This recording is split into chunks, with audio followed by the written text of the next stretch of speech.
Come on. That's good. Ted, you live? Good. All right.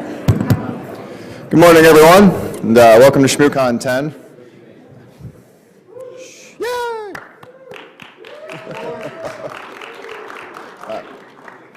So thank you for getting out of bed so early in the morning. If you're confused, you're in Belay It, which is our defensive track. So I'm going to introduce Mr. Walker here, who has been a developer, architect, researcher, and now a program manager at DARPA. And today he'll be talking about DARPA's Cyber Grand Challenge. Please. Thanks, Adam.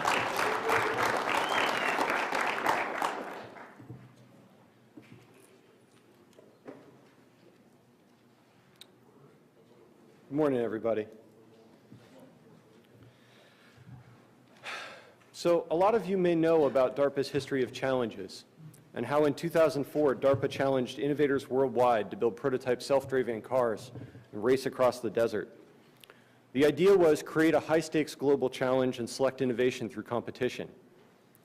And these vehicle grand challenges served as the beginning of the self-driving car revolution.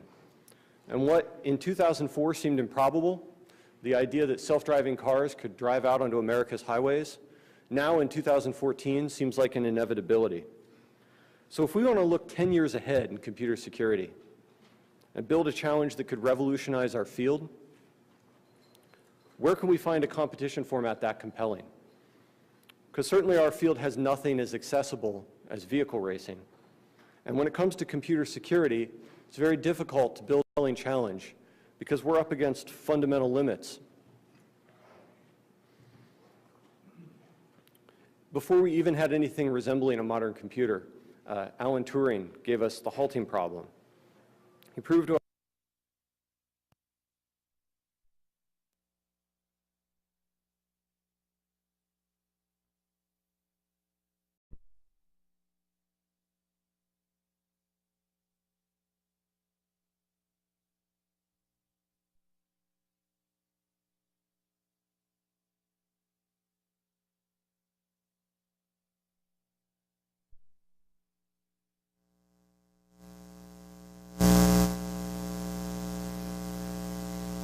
to construct software, but to evaluate software.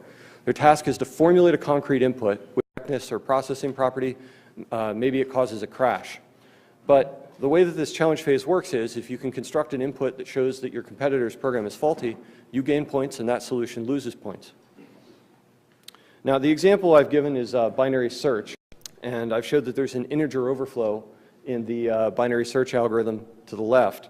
What's interesting is that this algorithm came from a text called Programming Pearls and was later put in the JDK. And this bug survived undiscovered for over a decade in a tested, proven reference text, which just goes to show how tough these fundamental problems are that we're up against. It's very difficult even to know that very small algorithms are correct. If you do a Google search for nearly all binary searches and merge sorts are broken, you can read a write-up about it. So, how can we compete when the answers to our question are undecidable? The answer that top coders put forth is consensus evaluation.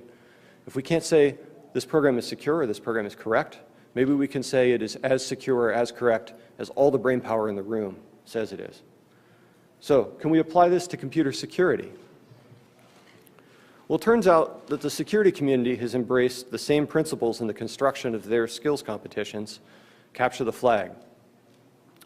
So, capture the flags, specifically fully networked head-to-head capture the flags, start out with a full ecosystem of software. We'll consider that the specification. A bunch of programs that have flaws built into them. And phase one is the constructive phase. Every competitor builds defenses to try to defend this software. And phase two, again, is the challenge phase, where everybody tries to create concrete inputs that can bypass the defenses and score against the software, proving that the defenses are ineffective. The difference here is that the constructive phase and the challenge phase and the capture the flag are played simultaneously at the same time over the entire length of the exercise. But between top coder and capture the flag, what we have here is a case of convergent evolution. In the face of fundamental limits, consensus evaluation is how we can do grading. And what we hope to do in Cyber Grand Challenge is harness this to identify breakthrough technology. Consensus evaluation is the heart of DARPA's Cyber Grand Challenge. And this is a challenge in the DARPA tradition. We want to draw on the lessons given to us by the computer security community and adopt the skills competitions used to test today's best defenders and analysts, and challenge the field of automated program analysis to take the reins of our computer security apparatus and build an analysis engine that can act with disruptive speed, faster than any human analyst, and at machine scale. We hope to use Capture the Flag as an incubator, a place, a research lab in the real world, where we can grade the efficacy of these solutions, put a whole bunch of approaches forward in the Grand Challenge tradition, and use competition to select the ideas that work.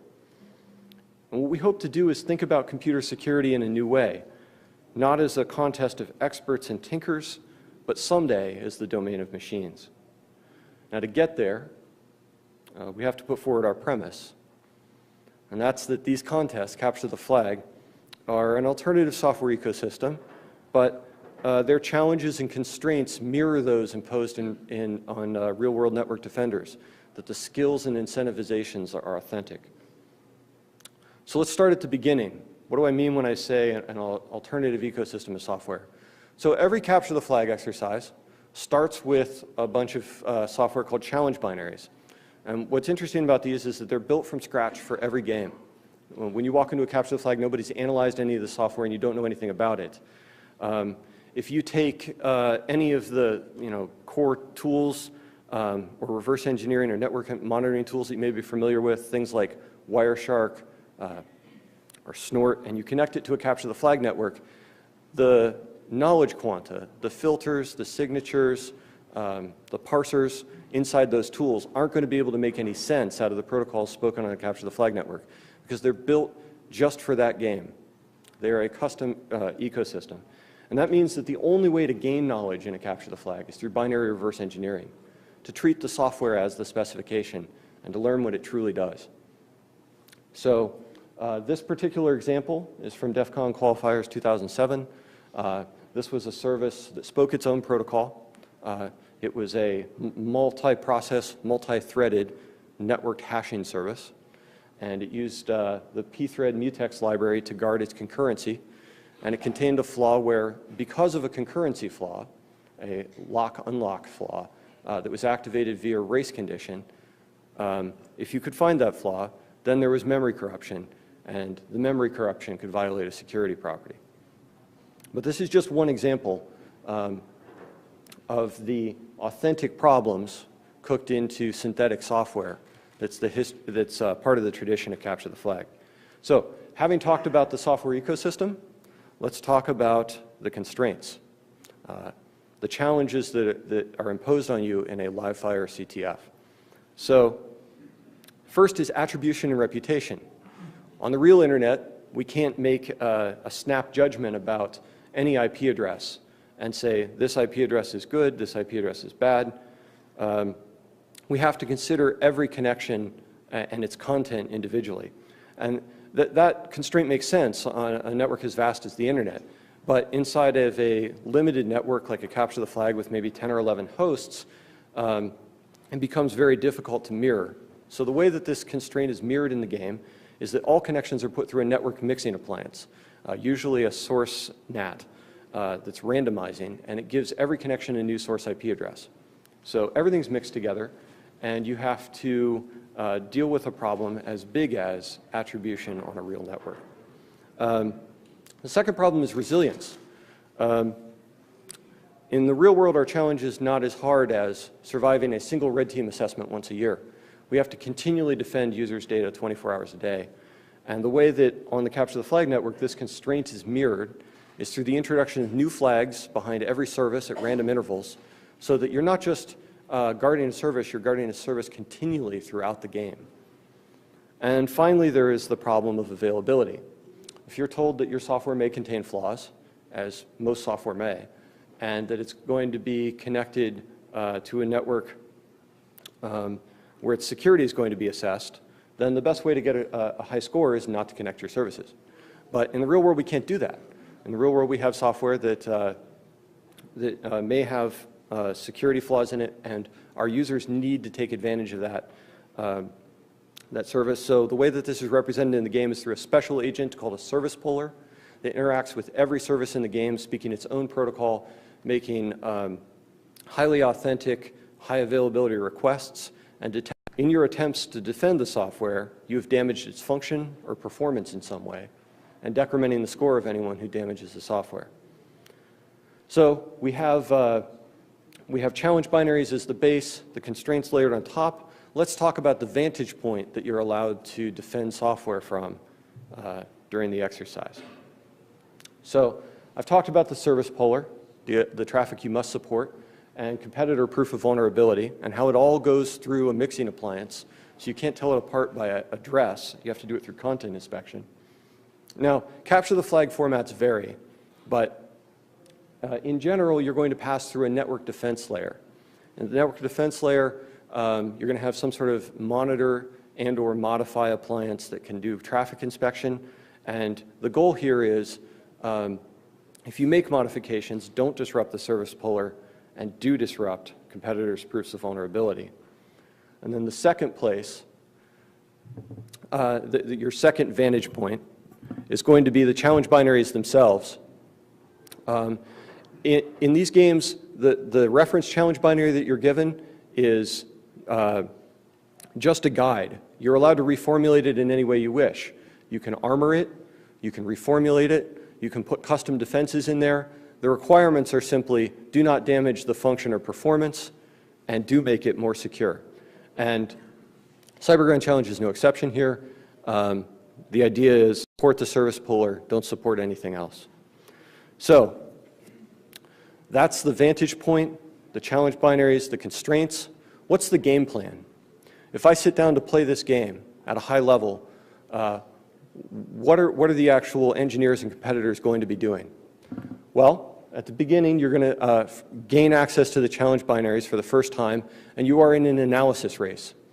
So the first thing you're going to want to do is triage the hard problems apart from the easy ones and split them up. And to do that, you may need to unpack the function of some of these pieces of software if their function is obfuscated or hidden. Now, many of you who are reverse engineers are going to be familiar with what analysts are going to bring to bear to start with. Some sort of input generation harness, maybe a Python script, a static analyzer, maybe IDA, and a dynamic debugging environment, VDB or GDB, or some sort of hopefully programmable debugger. And you're going to create input, trace its execution with the dynamic execution environment, follow it in the static analyzer, inform what data flow paths you have, maybe generate new input, and continue this cycle trying to learn about the protocol and trying to learn about potentially security harmful inputs. But the field of program analysis also contains a lot of other techniques.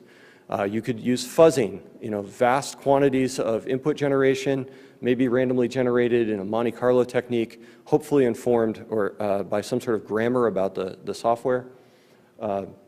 Post-mortem analysis, static analysis, and then also techniques that have been around in program analysis for a while but are starting to make their way into the mainstream of reverse engineering, constraint solving, constraint generation, SMT solvers, and the various challenges that go along with these automated techniques like memory aliasing and memory models. Certainly this program analysis stack that I have up on the board is not a complete map, but it's representative of some of the techniques brought to bear. But all of this work is being done to find traces through the program that may be security harmful. And of course, your reverse engineering is not the only thing that's feeding this process. You're also looking at the network because you're in a race with your competitors. So your traces are being fed not just by your reverse engineering, but by what you see on the network. And a good team will be able to move partial information back and forth between these two sources. What you're going to end up with is a database of flaw knowledge about the software. And from this database, you can emit the knowledge quanta of computer security, fingerprints, signatures, patches. This is how you learn to accomplish tasks on the game network. So why are these tasks important? Why do security professionals come to these games to recruit and train and network and learn? It's because these are highly representative skills that make up the computer security industry. This is the hard part, the part that is costly, expensive, and requires experts. So if my premise to you today is that potentially we could automate some of these hard parts, then it behooves us to ask the question, in 2014, how far are we towards this goal? What's the state of automation on this map in 2014? And the answer is, in isolation, there's some proof that we can do all of this. There's commercial software that can do some of it. There's academic proofs of concept that cover the rest. There's automated triage for complexity. There's the Microsoft Bang Analyze program for some automated triage of postmortem analysis. There's widely available symbolic execution environments like S2E, commercial software that can do data flow tracing even in reverse. And there's even published work that says that we can emit these knowledge quanta to some degree of fidelity automatically. A paper written by Don Song at Berkeley, automatic fingerprint generation, showed that from a black box perspective, you could automatically generate fingerprints to identify software in the network. And some work, including the Sting project by David Brumley, has shown that you can automatically generate patches. But when we talk about uniting some of these technologies and building an integrated system, there's so much more to do. There's how to move partial knowledge between all these different components.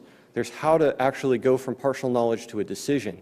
There's putting the decision into action on the network. And then there's continually monitoring the consequences of your decision and having a strategy. So what we're actually talking about here, when we're talking about uniting all these technologies, building a competitive system, and going to play against experts, is we're talking about following in the footsteps of Deep Blue. And the road to Deep Blue wasn't built by just one community. A whole bunch of chess experts didn't sit down and decide to build a dedicated chess machine, nor was it built purely by computer scientists. It was actually built by a new community, built by bringing chess experts and computer scientists together to try and do something that had never been done before. And our hope with Cyber Grand Challenge is do it again. Take the world's best network pros and security pros, put them together with program analysis experts, and build a new competition community. Through competition, select excellence and see how far automated systems can get against this grand challenge. So if we are talking about following in the footsteps of Deep Blue, then we should take a look at the road to get there. Does anyone know who said that computers that could beat humans at chess was a grand challenge for computer science? When that happened? I saw a half a hand, so I'll just answer. It's Claude Shannon in 1950 wrote this paper, said that chess was a grand challenge. But in the 20 years since Shannon's paper in 1950, there was not a lot of promising progress. In 1970, computers still played very, very poorly against humans, and there was no fidelity to be gained from competing humans versus computers, because the only result we got was that the human always won. So in 1970, the computer chess community, the ACM, had a novel idea. And they said, well, if computers can't play humans yet, maybe they can play each other. Maybe we can give them a league of their own, and we can use competition to select excellence amongst this technology. And what happened between 1970 and 1977 as the computers started playing each other was an explosion. We went from, in 1970, not having a system that could play in a compelling way against humans, to in 1977, a computer defeating a grandmaster for the first time. And that's the effect that we want to try and capture here. We don't intend our first all-computer tournament to be the end of the story. We intend for it to be the beginning. So, this question that I asked the DEF CON audience last summer, could a purpose-built computer play DEF CON Capture the Flag? My answer today is that someday they will. And the journey is going to begin at our final event in 2016. About the road to that day. So, there are two tracks into the challenge. but I've grayed one of them out, the proposal track, and that's because our proposal solicitation has closed and we're actually in review right now. And now is a good time for me to sidetrack a bit and tell you that in order to protect that selection process, when I'm speaking publicly, I like to have a conversation with the crowd afterwards. Today, I'm not going to be able to do it, and that's just due to some internal policies. But the timing was unfortunate, but I still wanted to come out and talk about the challenge today, and I'm going to have to beg your patience in not being able to answer questions afterwards. But we still have the open track, which is open until June of this year. The open track is open to any eligible team, and there's no IP restrictions on any entrant system. So the open track still allows the creation of unfunded teams that are much more unfettered, and they play as equals in our events. The open track and proposal track are going to compete in the same events and be scored by the same method, with winners advancing on merit regardless of track. First at our qualification event in the summer of 2015 to select finalists. And lastly, in 2016, when finalist systems are going to play head-to-head at the CyberGrand Challenge CyberGrand Challenge Final Event, CFE, in a live network to capture the flag between fully automated systems for a $2 million grand prize. So let's talk about that event. What I'd like to do today is do a little bit of a technical deep dive into some of the things that we may see at this event, talk about how it works, talk about the strategies and rich gameplay that's going to be possible. So first, I'm going to introduce my network diagram. So this is a simplification in which we only have 2 hosts and 3 challenge binaries. In our real game, we're going to have more hosts and over 100 challenge binaries. And our hosts are connected by a mixing appliance, like I've spoken about before, that blends on a per-connection basis legitimate traffic to the challenge services generated by the service pullers, with adversarial proofs of vulnerability generated by competitors. And we have 2 scoring mechanisms announced in CyberGrand Challenge, registers and flags. Registers are set to a negotiated value at time of crash. Flags exist in memory. But like any capture the flag, an instrumentation mechanism is going to be operated which will detect scoring in real time. And this back-end infrastructure, operated by DARPA, is going to be used to monitor flags and provide event scoring. And this has some amazing measurement properties that separate this exercise from the real world. In the real world, defenses can count their matches, but they can't count misses. We don't see what evades us. And here we have a measurement framework that can count the misses as well. So we're going to get real metrics, and we know which defenses are working. So when this game is recorded and released as an open source corpus for computer security research, I think there are going to be a lot of important lessons that we're going to be able to draw from this inaugural event. Now, since this is an automated CTF, we don't have teams, we have reasoning systems. Full racks of dedicated computing equipment and software fielded by competitors to play the game. And I've simplified this diagram into 2 systems, alpha and beta. So let's talk about the connections and abilities that alpha and beta have with regards to the network. First, each system is going to get a network tap.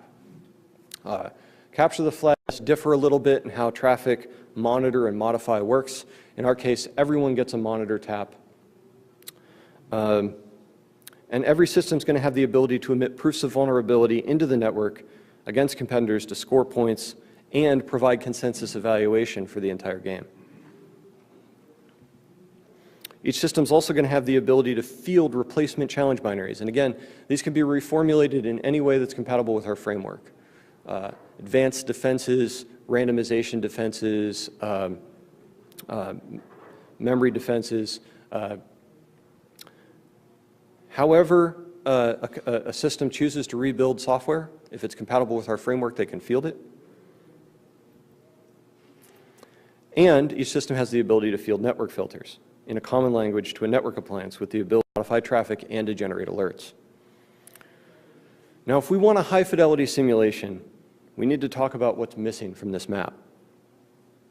We know in the real world that defenders scan for vulnerabilities, they emit patches, they emit network signatures. But what's critical is that these knowledge quanta are distributed to everyone. When a patch is put online, it can be reverse engineered to obtain information about the flaw it's designed to fix. And there's even research that shows that this transformation can be done automatically. A patch can even be reverse engineered to see if, while intending to make the software more secure, the patch actually introduced a vulnerability. Patches can introduce bugs. Defensive logic can introduce bugs. So every time we make a change to improve our defenses, we have to continually apply evaluation to ensure that we've actually made an improvement.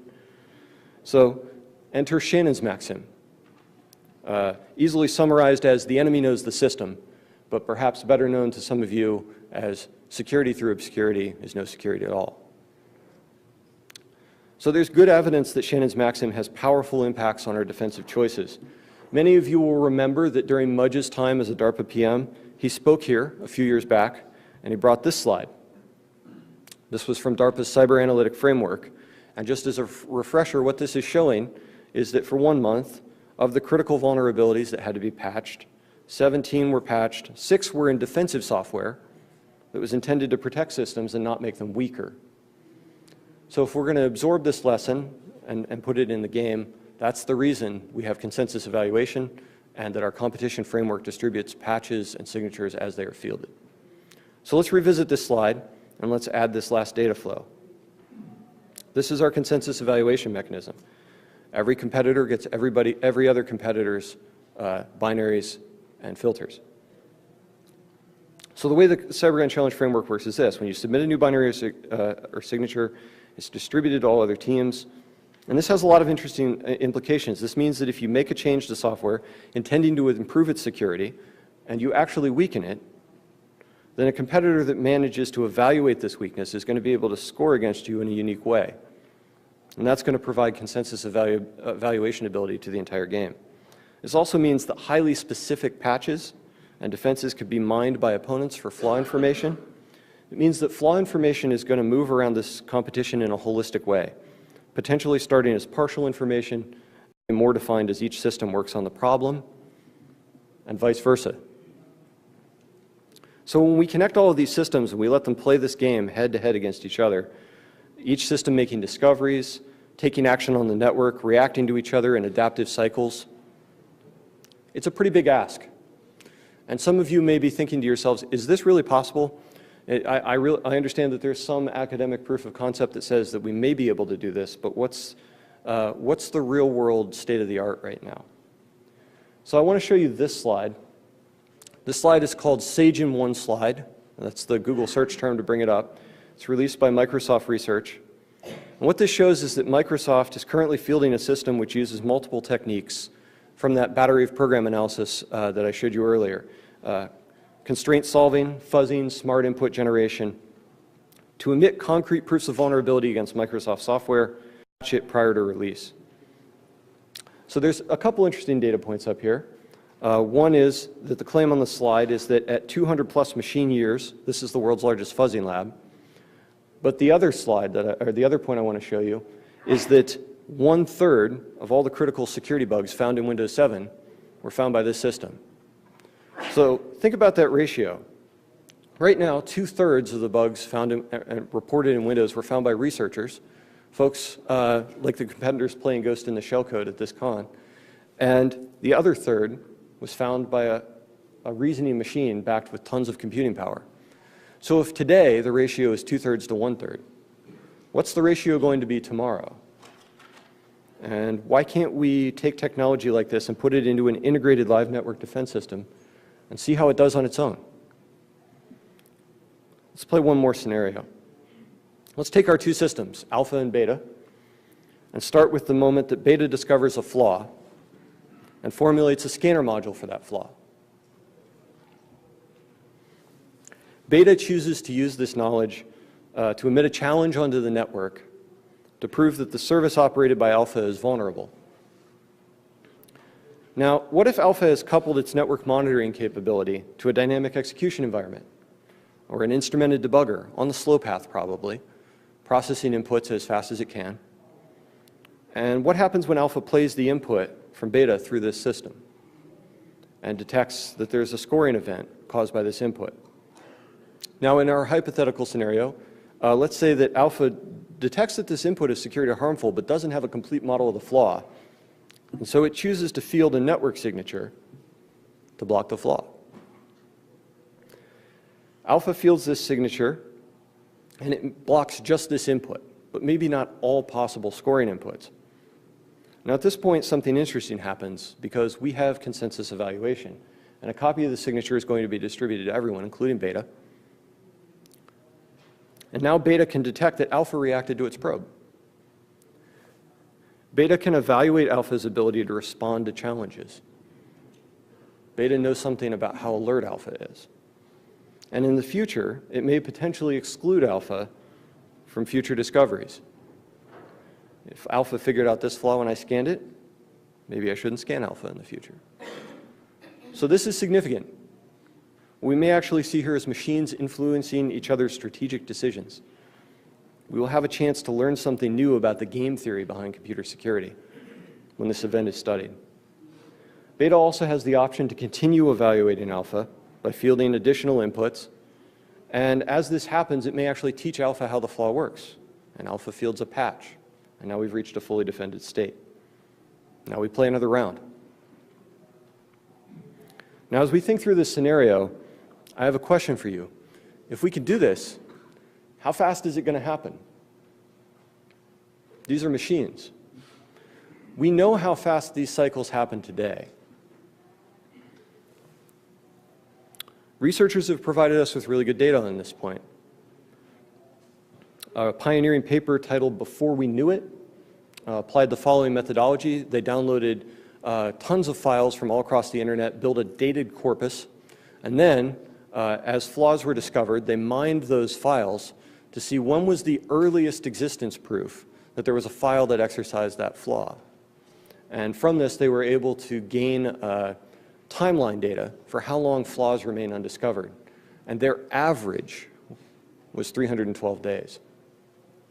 We also have good data on how long it takes to just build and test a patch and get it out to the public on median of about 24 days. That time is coming down.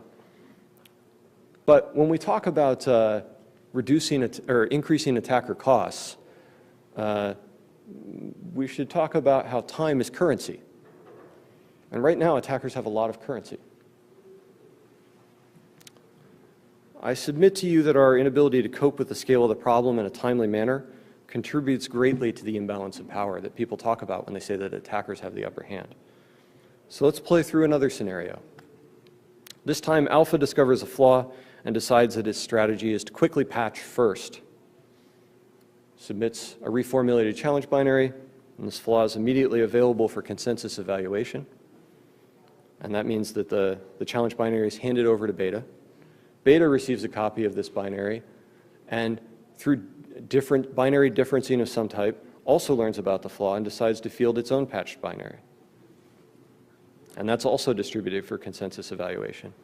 And now the network has reached a fully defended state, entirely driven by machine reasoning, before anyone can score against this flaw. And what I want to ask you today is, if we can do this, then how fast is it going to happen? And when we connect our finalist systems to the full competition network and a field of innovative prototypes and deliver to them an entire ecosystem of hundreds of samples of previously unanalyzed software which speaks protocols that nobody's ever seen before, and we have this measurement property that extends from this, that means that all the knowledge that's going to be used on this game came entirely from machine reasoning.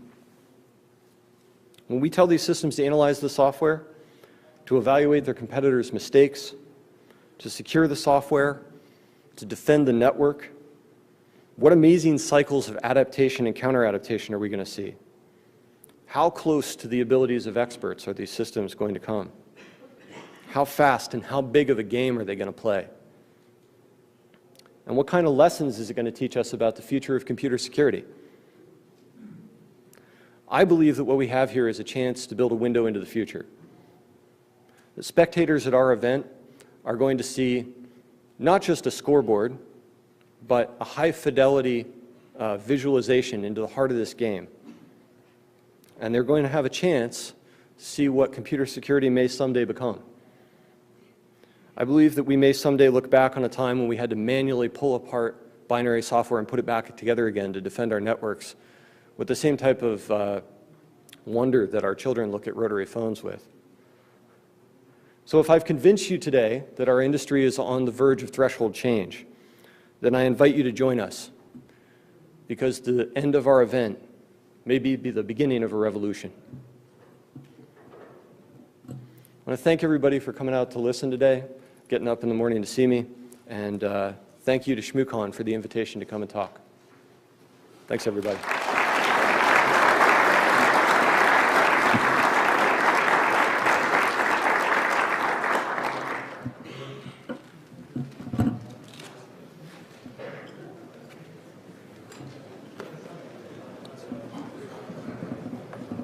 To the left.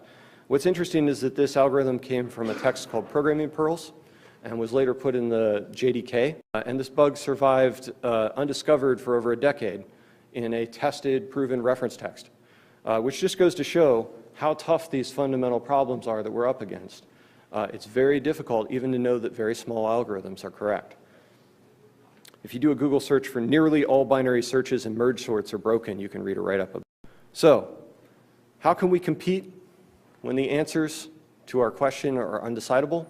The answer that top coders put forth is consensus evaluation.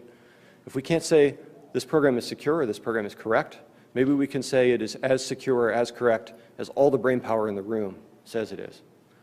So, can we apply this to computer security? Well, it turns out that the security community has embraced the same principles in the construction of their skills competitions, capture the flag. So, capture the flags, specifically fully networked head-to-head capture the flags, start out with a full ecosystem of software. We'll consider that the specification. A bunch of programs that have flaws built into them. And phase one is the constructive phase. Every competitor builds defenses to try to defend this software. And phase two, again, is the challenge phase, where everybody tries to create concrete inputs that can bypass the defenses and score against the software, proving that the defenses are ineffective. The difference here is that the constructive phase and the challenge phase and the capture the flag are played simultaneously at the same time over the entire length of the exercise. But between top coder and capture the flag, what we have here is a case of convergent evolution. In the face of fundamental limits, consensus evaluation is how we can do grading. And what we hope to do in Cyber Grand Challenge is harness this to identify breakthrough technology. Improve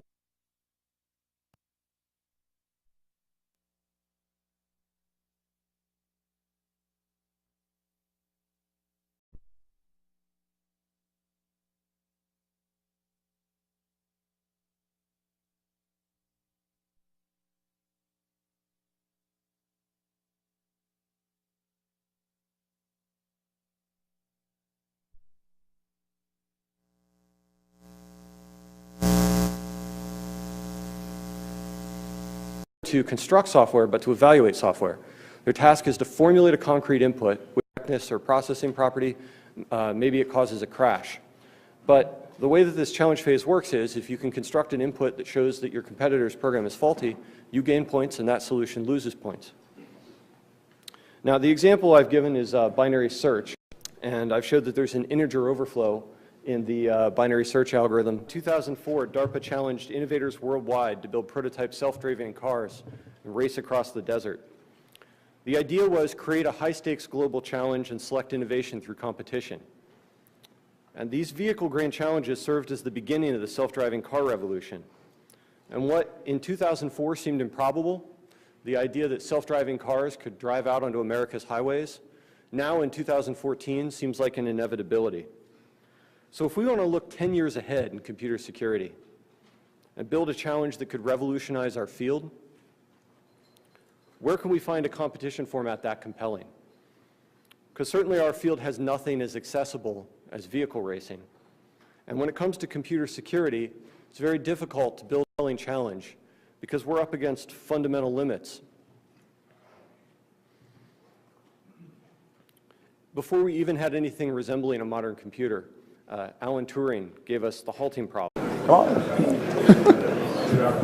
That's good. Ted, you alive? Good. All right. Good morning, everyone, and welcome to ShmooCon 10. Yay!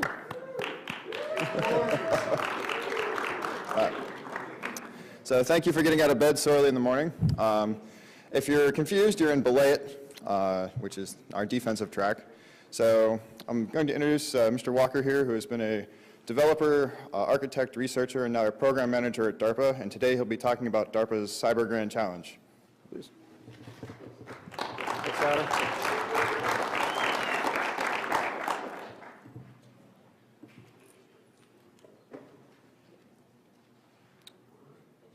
Good morning, everybody.